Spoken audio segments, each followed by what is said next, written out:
सम संख्या या विषम संख्या। सम संख्या और विषम संख्या का मतलब होता है, सम संख्या वो प्राकृतिक संख्या है, सम संख्या वो प्राकृतिक संख्या है जिस संख्या को 2 से हम लोग विभाजित कर सकते हैं, उसको सम संख्या बोलते हैं। विषम संख्या किसे बोलते हैं? जो प्राकृतिक संख्या को हम लोग 2 से डिवाइड नहीं कर सकते हैं वो विषम संख्या है। तो सम संख्या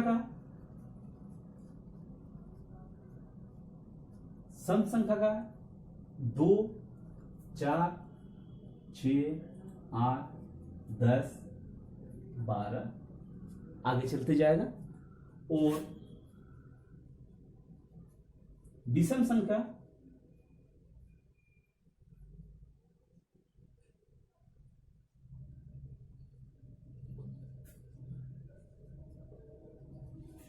के आगे चलते जाएगा। इसको सम संख्या और इसको विषम संख्या कहते हैं।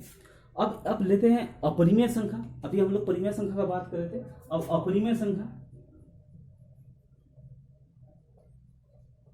अपरिमेय संख्या का जो संख्या रूट के अंदर है, यानी वो रूट से पूरा पूरी नहीं निकल पाएगा। अगर आप रूट फोर को अगर हम लोग सॉल्व करते हैं तो 2 आएगा, तो रूट 4 क्या है? अपरिमेय संख्या नहीं है। रूट 3 अपरिमेय संख्या है, रूट 2 अपरिमेय संख्या है, रूट 5 अपरिमेय संख्या है, रूट 6 अपरिमेय संख्या है। ये जो चीज है रूट के अंदर, जो चीज है जो पूर्ण से नहीं निकलेगा, यानी पूरा पूरी नहीं निकल सकता, उसको हम लोग अपरिमेय संख्या कहते हैं।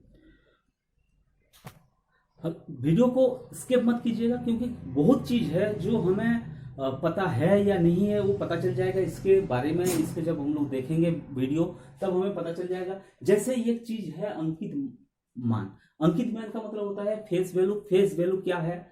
स्थानीय मान। स्थानीय मान क्या है ये चीज देखेंगे। स्थानीय मान यानी प्लेस वैल्यू इसको बोलते हैं। जैसे किसी संख्या का, यानी क्वेश्चन हमारे पास इस प्रकार का आते हैं कि किसी एक संख्या दिया हुआ है और उसका इस संख्या का स्थानीय मान और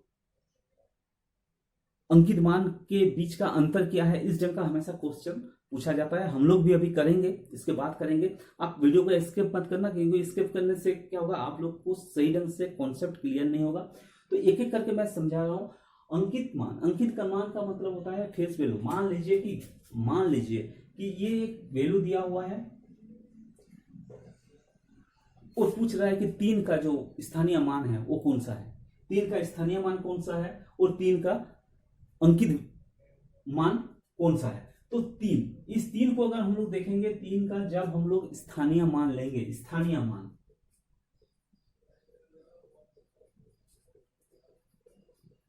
स्थानीय मान का मतलब होता है ये किस स्थान में बैठा हुआ है, ये ध्यान रखना है। स्थानीय मान का मतलब होता है ये जो 3 है ये किस स्थान में बैठा हुआ है। इकाई, दशाई, सैकड़ों, हजार। इकाई, दहाई, सैकड़ों, हजार, यानी ये स्थानीय मान जो होगा उसका स्थानीय मान हो जाएगा आपका 3000।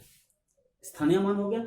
और इसी 3 का अगर हम लोग फेस वैल्यू लें, यानी अंकित मान लें। अंकित मान का मतलब क्या होता है? जो लिखा हुआ है। अंकित मतलब जो लिखा हुआ है। अंकित मान यानी फेस वैल्यू। फेस वैल्यू क्या हो जाएगा? 3 का जो फेस वैल्यू है, यानी अंकित मान क्या हो जाएगा? इसका अंकित मान हो जाएगा 3।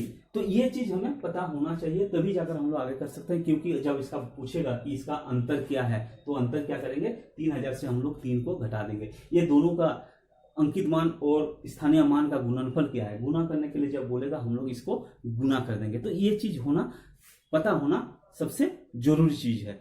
आगे लेते हैं हम लोग सबसे छोटी संख्या और बड़ी संख्या, क्योंकि ये भी क्वेश्चन पूछा जाता है कि 3 अंक का सबसे बड़ी संख्या कौन सा है, 3 अंक का सबसे छोटी संख्या है। 3 अंक के बड़ी संख्या के साथ 3 अंक के छोटी संख्या को अगर घटा दिया जाए तो कितना आंसर आएगा। इस ढंग का क्वेश्चन आपको सामने पूछा जाता है। आपको हमेशा ये चीज क्वेश्चन में पूछा जाता है। तो ये चीज हम लोग अभी भी कवर करेंगे, जो सबसे बड़ी संख्या और सबसे छोटी संख्या।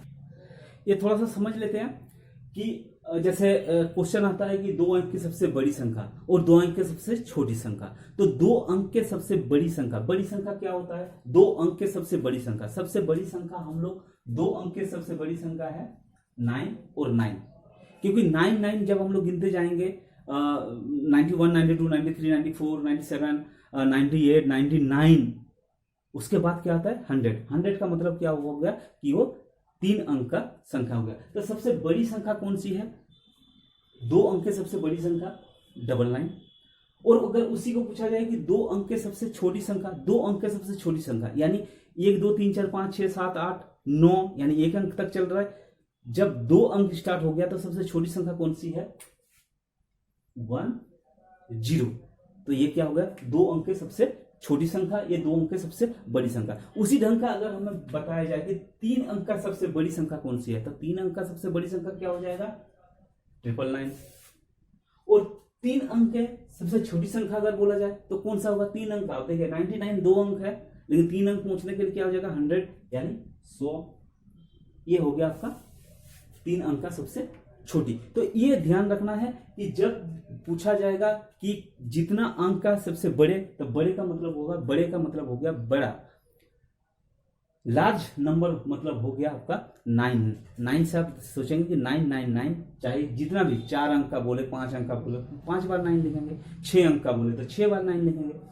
छोटी संख्या अगर बोले तो 1 के बाद 0 अपना लगा देंगे। तो ये हो गया आपका छोटी संख्या, ये हो गया बड़ी संख्या। अब हम लोग करते हैं क्वेश्चन की तरफ मोड़ते हैं, क्वेश्चन ले लेते हैं 4, 5, 10 क्वेश्चन हम लोग सॉल्व कर लेते हैं, फिर हमें पता चल जाएगा कि क्वेश्चन किस प्रकार का आ रहा है और कैसे आ रहा है।